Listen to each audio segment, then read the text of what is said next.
নমস্কার। আজকের এই আলোচনাতে আপনাদের সবাইকে স্বাগত জানাই। আমি কেপি অ্যাস্ট্রোলজার বরুণ অধিকারী। আজকের এই আলোচনাটি তুলা রাশি তুলা লগ্ন অর্থাৎ লিব্রা সাইনের মানুষদের জন্য বিশেষ গুরুত্বপূর্ণ থাকবে। কারণ আজকের এই আলোচনার মধ্যে দিয়ে আমরা জানবো শনিদেব বক্রী হয়ে যাচ্ছেন 30শে জুন।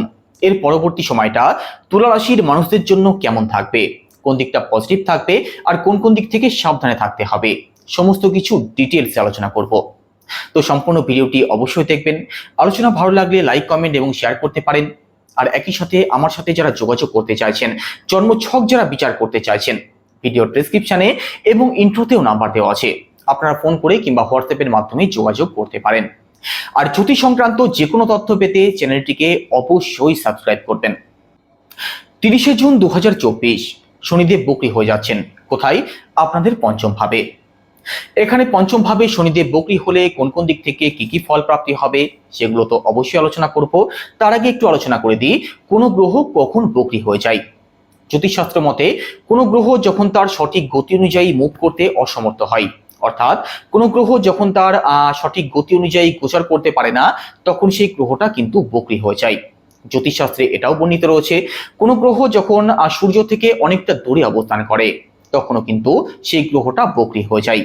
কেউ কেউ আবার এটাও বলেন যে বক্রী অবস্থায় গ্রহ নাকি অপোজিট ডাইরেকশনে ঘুরতে শুরু করে, যার কোনো শাস্ত্রীয় ব্যাখ্যা নেই আর যেটা বাস্তবে সম্ভব নয়। তো 30শে জুন 2024 শনিদেব আপনাদের পঞ্চম ভাবে বক্রী হয়ে গেলে কোন কোন দিক থেকে কি কি ফল আপনাদের প্রাপ্তি হতে পারে, পঞ্চম ভাব থেকে কি কি বিচার করা হয়, পঞ্চম ভাব থেকে আমাদের সন্তানকে বিচার করা হয়, পঞ্চম ভাব থেকে রিলেশনকে বিচার করা হয়, পঞ্চম ভাব থেকে আমাদের জ্ঞান বুদ্ধিকে বিচার করা হয়। তো এখানে পঞ্চম ভাবে শনিদেব দুর্বল হয়ে যাচ্ছেন। তো সন্তানের দিক থেকে একটু প্রবলেম আপনাদের ফেস করতে হতে পারে। সন্তানকে নিয়ে অকারণ টেনশন আপনাদের মধ্যে থাকতে পারে। সন্তানের দিক থেকে ছোটখাটো প্রবলেম কিন্তু আপনাদের ফেস করতে হতে পারে। তো সন্তানের দিক থেকে একটু সিরিয়াস আপনাদের অবশ্যই থাকতে হবে শনিদেব বক্রী থাকা অবস্থায়। আর একই সাথে পঞ্চম ভাব থেকে আমাদের রিলেশনকেও বিচার করা হয়। তো রিলেশনে যারা আছেন, আপনাদের রিলেশনের দিক থেকেও কিন্তু একটু সিরিয়াস থাকতেই হবে, কারণ আপনাদের রিলেশনের দিক থেকেও প্রবলেম তৈরি হতে পারে। পঞ্চম ভাবে শনিদেব দুর্বল হয়ে যাচ্ছেন। তো রিলেশনের দিক থেকে প্রবলেম আসতে পারে, আপনাদের রিলেশনে আনস্যাটিসফ্যাকশন থাকতে পারে, বন্ডিং এর জায়গাটা খুব ভালো না থাকতে পারে। তো রিলেশনে যারা আছেন, আপনাদের রিলেশনের দিক থেকে একটু সিরিয়াস থাকতেই হবে, কারণ আপনাদের মধ্যে কিন্তু অকারণ ভুল বোঝাবুঝি হওয়ার সম্ভাবনা থাকবে। আর একই সাথে যে কোনো সিদ্ধান্ত ভালো করে ভাবনা চিন্তা করে তবেই নেওয়ার চেষ্টা করবেন, কারণ বুদ্ধি প্রয়োগের ক্ষেত্রেও কিন্তু আপনাদের একটু প্রবলেম ফেস করতে হতে পারে।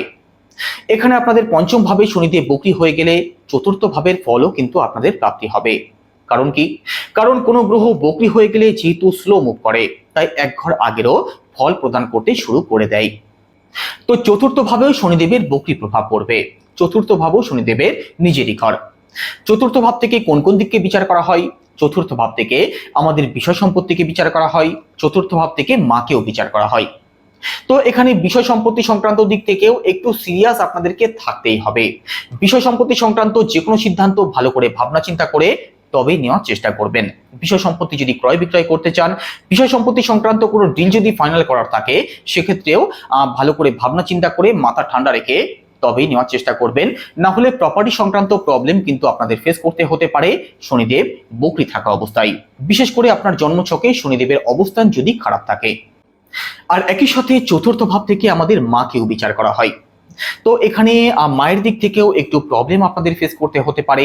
আপনার মায়ের মধ্যে নেগেটিভ চিন্তা ভাবনা আপনি লক্ষ্য করতে পারেন, আপনার মায়ের বিহেভিয়ারে কিছু পরিবর্তন আপনি লক্ষ্য করতে পারেন। তো শনিদেব বক্রী থাকা অবস্থায় মায়ের স্বাস্থ্যের প্রতি যেমন খেয়াল রাখবেন, তেমনি মায়ের সাথে যাতে সুসম্পর্ক বজায় রাখা যায় সেই চেষ্টা আপনাদের অবশ্যই করতে হবে। এখানে তুলা রাশির বিদ্যার্থী যারা আছেন, আপনাদেরকেও পড়াশোনার প্রতি একটু সিরিয়াস থাকতে হবে, কারণ 4th হাউসে শনিদেবের বক্রী প্রভাব পড়ছে। তো পড়াশোনার দিক থেকে আপনাদের মন কিন্তু কখনো কখনো ডাইভার্ট হতে পারে। তো পড়াশোনার প্রতি একটু সিরিয়াস থাকার চেষ্টা আপনাদের অবশ্যই করতে হবে। আর একই সাথে শনিদেব আপনাদের পঞ্চম ভাবে বক্রী হয়ে গেলে শনিদেবের দৃষ্টি কোথায় কোথায় পড়বে? আপনাদের একাদশ ভাবে, আপনাদের সপ্তম ভাবে, আপনাদের রাশিতে। এখানে আপনাদের রাশিতে চন্দ্রের উপরে যেহেতু শনিদেবের বক্রী দৃষ্টি পড়বে, তো মানসিক টেনশন, মানসিক চাপ কিন্তু আপনাদের মধ্যে কম বেশি থাকবেই। যে কোনো বিষয় নিয়ে অকারণ এনজাইটির শিকার কিন্তু আপনারা হতে পারেন। তো মানসিক চাপ যত কম নেওয়া যায় সেই চেষ্টা আপনাদের করতে হবে শনিদেব বক্রী থাকা অবস্থায়। আর রাশিচক্রের ফার্স্ট হাউস থেকে যেহেতু আমাদের স্বাস্থ্যকেও বিচার করা হয়, তো স্বাস্থ্যের দিক থেকেও কিন্তু ছোটখাটো প্রবলেম আপনাদের থাকতে পারে। তো স্বাস্থ্যের দিক থেকেও একটু সিরিয়াস থাকার চেষ্টা করবেন, না হলে কিন্তু স্বাস্থ্য নিয়ে ভোগান্তির সম্ভাবনা আপনাদের রয়েছে। আর এখানে ফার্স্ট হাউসের সাথে সাথে শনিদেবের দৃষ্টি পড়ছে আপনাদের সপ্তম ভাবে। রাশিচক্রের সপ্তম ভাব থেকে কোন কোন দিককে বিচার করা হয়? আমাদের দাম্পত্য জীবনকে বিচার করা হয়, আমাদের ব্যবসা বাণিজ্যের দিকটাকেও বিচার করা হয়। আর শনিদেবের দৃষ্টি কিন্তু কখনো শুভ হয় না। শনিদেব যেখানে অবস্থান করেন সেই সংক্রান্ত দিক থেকে খুব বেশি প্রবলেম ফেস না করালেও শনিদেবের দৃষ্টি যেখানে পড়ে সেই সংক্রান্ত দিক থেকে কিন্তু প্রবলেম অবশ্যই আসে। তো দাম্পত্য স্থানে যেহেতু শনিদেবের বক্রী দৃষ্টি পড়ছে, দাম্পত্য জীবনের দিক থেকে একটু সিরিয়াস আপনাদেরকে থাকতেই হবে। দাম্পত্য জীবনে কিন্তু অকারণ প্রবলেম আসতে পারে, দাম্পত্য জীবনে ঝগড়া অশান্তি হতে পারে, দাম্পত্য জীবনে আপনাদের মধ্যে স্যাটিসফ্যাকশনের অভাব থাকতে পারে, আপনাদের মধ্যে বন্ডিং এর জায়গাটাও খুব ভালো কিন্তু না থাকতে পারে, বিশেষ করে আপনার জন্মছকে শনিদেবের অবস্থান খারাপ থাকলে। এছাড়া আপনার যিনি লাইফ পার্টনার আছেন, মেল হোক বা ফিমেল হোক, তিনিও কেরিয়ারের দিক থেকে এবং স্বাস্থ্যের দিক থেকে কিন্তু একটু প্রবলেমের মধ্যে থাকতে পারেন। তো ওভারঅল দাম্পত্য জীবনের দিক থেকে একটু সিরিয়াস আপনাদেরকে থাকতেই হবে, কারণ শনিদেবের বক্রী দৃষ্টি পড়ছে আপনাদের সপ্তম ভাবে। আর একই সাথে সপ্তম ভাব থেকে ব্যবসা বাণিজ্যের দিকটাকেও বিচার করা হয়। শনিদেবের বক্রী দৃষ্টি যেহেতু আপনাদের সপ্তম ভাবে পড়ছে, ব্যবসা বাণিজ্যের দিক থেকেও কিন্তু একটু প্রবলেম আসতে পারে, ব্যবসাতে আপ অ্যান্ড ডাউন থাকতে পারে, ব্যবসা নিয়ে আপনাদের মধ্যে মানসিক টেনশন থাকতে পারে। তো ব্যবসার দিক থেকেও একটু সিরিয়াস আপনাদের থাকতে হবে। আর বিশেষ করে যারা পার্টনারশিপ করেন, আপনাদেরকে চোখ কান খোলা রাখতেই হবে। শনিদেবের বক্রী দৃষ্টি পড়ছে আপনাদের একাদশ ভাবেও। আর রাশিচক্রের একাদশ ভাবে কোনো গ্রহই অশুভ ফলদায়ক হয় না, তবে একাদশ ভাবে যেহেতু শনিদেবের বক্রী দৃষ্টি পড়ছে আর শনিদেব স্লো মুভ করছেন, তো যে কোনো দিক থেকে সাকসেস স্যাটিসফ্যাকশন তো আপনাদের অবশ্যই আসবে। যে কোনো দিক থেকে বড় কোনো অ্যাচিভমেন্ট আসতে পারে, কোনো খুশির খবর আপনি পেতে পারেন, তবে তার জন্য একটু লেট হতে পারে। শনিদেব যেহেতু স্লো মুভ করছেন, তো যে কোনো ফল আপনাদের একটু দেরি করে প্রাপ্তি হতে পারে। তো যে কোনো দিক থেকে সাকসেস পেতে পারেন। অর্থনৈতিক দিকটা আপনাদের অত্যন্ত মজবুত থাকবে। শনিদেবের দৃষ্টি যেহেতু একাদশ ভাবে পড়ছে, আর একাদশ ভাব থেকে ফ্লোয়িং অফ মানিকে বিচার করা হয়, তো শনিদেব এখানে অর্থনৈতিক দিক থেকেও আপনাদেরকে পজিটিভ রেজাল্ট অবশ্যই দেবেন। আপনাদের সেভিংসের দিকটা বেটার হবে। তো যে কোনো দিক থেকে যে কোনো ফল পেতে আপনাদের একটু ওয়েট করতে হবে, তবে একাদশ ভাবে শনিদেবের দৃষ্টি আপনাদের জন্য পজিটিভ ফলদায়কই থাকবেন। তো যে কোনো দিক থেকে লাভবান হতে পারেন, বড় কোনো সাকসেস প্রাপ্তি হতে পারে।